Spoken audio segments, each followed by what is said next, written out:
Hi, this is Steve from yourcreativelife.com talking today about working with a director on a TV set. Now, this is one of the things that I think is one of the most useful things to do when you're a TV writer on a show and you actually get to go on set to produce your episode. And by produce your episode, if you don't know what that means, essentially it means to go out there on set and to be basically the eyes and ears of your showrunner to support the vision that was created in the writer's room for your particular episode, and to make sure that the director and the actors and the crew, all those people, know really what the intention was when the show was created in the writer's room. Now, this doesn't mean that you go in and scream at anybody or make huge announcements or anything, but it does mean that you show up in the spirit of collaboration as the representative of the showrunner, who really on some level is kind of like the king of the universe of the show. You've heard this thing that in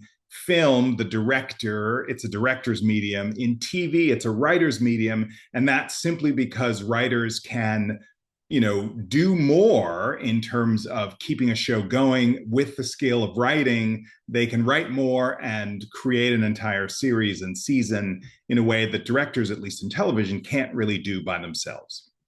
So, what is the job of a TV writer who's written an episode, or even if they haven't written this particular episode, they go on set to work with their director? Now, I've done another video about this, and the link is below. You could check it out as I talk about some of the overviews. But I really want to talk about the specific connection between the writer and director in the TV world. So the first thing that I always do when I'm on a TV series and I know that I'm going out on set is to email my director. So I send an email, I'll get his or her or their email from the production list, and I will send an email and I will just introduce myself. I'll say, hey, I'm Steve. I'm the writer of this episode. I'm really excited that you're coming on board. Most of the time, these directors are jobbed in. They come in for one or two episodes. They may have never been on the show before.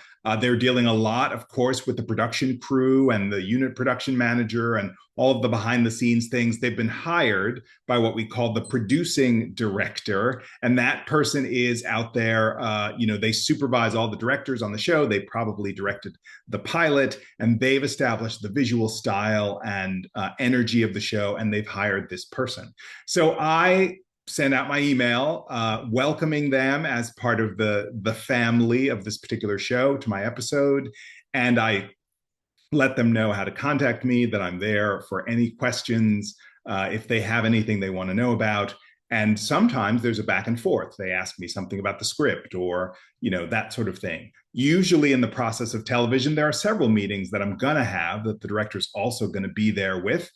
There's going to be, production meetings and maybe a tone meeting. And the tone meeting, which comes later in the process, is usually about the energy of these particular scenes. This scene should feel dark and scary. This scene should feel light and funny, and also usually gives the director some heads up about some of the habits of the actors on the show. This actor tends to play things in a light way, and you want to make sure that he or she has the gravitas to move this scene along in the way that it should be, that sort of thing. I have been on shows where what we did was write what's called a tone document, which goes scene by scene through the script and talks about the values, those particular values of the show, in terms of energy, in terms of tone, in terms of actors, in terms of the functioning of a scene, which is really helpful to a director who's coming in and managing a whole bunch of things and may or may not be familiar with the language and the style of the show. So all of those things I'm prepared to do, but mostly I'm prepared to make a bridge between me and that director so that when I show up on set, when we're together in the space, we can collaborate. Now, of course, a director is the primary person to navigate with the crew, to manage all the visual elements, to direct the actors, all of those things. And as a writer, I don't get in the way of any of that. I'm fully respectful and fully collaborative. And at the same time, there may be something that I see or that I don't see that I want to bring the director's attention to. And that's the way I do it. every time when I'm on set, after I've showed up, introduced myself in person to that person, had some time to talk with them about some of the values or given them a tone document, then I'm going to sit with the director in Video Village, which is where all the monitors are as we're watching a show be filmed. And I will, every time there's a rehearsal, I will travel up toward the actors with the director for the rehearsal. I'll be there to answer any questions if people have questions about the language or about what the dynamics are that are written on the page or what the showrunner might want. I'm there to offer those things, but I'm also mostly there to listen and not be intrusive. And if questions come up, the director usually will turn to me and say, what is this thing that they're asking about? Or I can feel free to chime in once I've created a rapport with the director. The rapport is so important.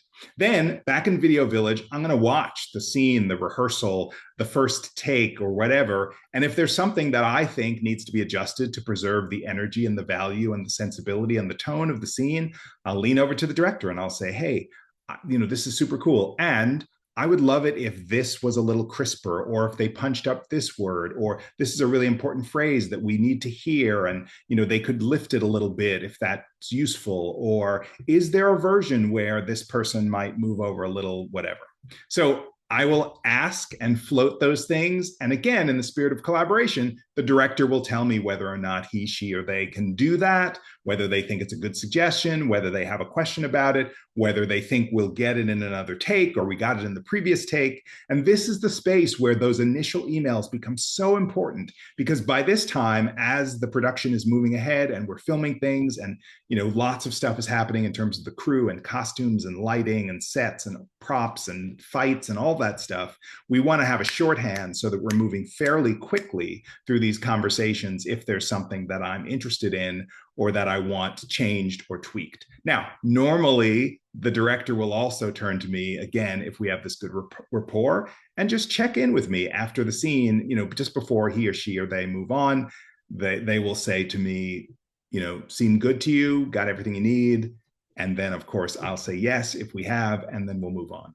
And that's the process for the entire space, the entire time that I'm there, which hopefully is the time of pre-production, where there are a bunch of meetings, which usually is a whole week, and for shooting itself, which is also usually in television a whole week. I will be there with the director, working and collaborating with them on the process. And sometimes, depending on the show, I may be there in the editing room at the end of the day, after the director has done their director's cut, which they get some time to do that by themselves.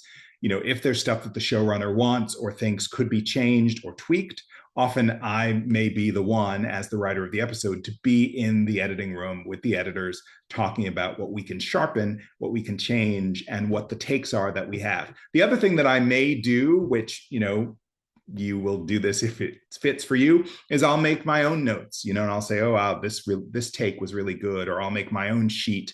Of course, we're there with a script supervisor who's marking all of the things that the director wants, but I can also make my wish list. And so it can be really helpful if I'm in a conversation with a showrunner, say a week later or a week or two later, when we're finally looking at the episode, to be able to say, I know there was another take of that where we got X or Y. And to be able to have that kind of knowledge helps me, helps the process, helps the showrunner, all of those things to make the episode as good as it can possibly be. So I hope that's useful. And I hope you manage to do those things the next time you're on set, or you can pre-plan in your brain for the time that you are on set for your TV episode.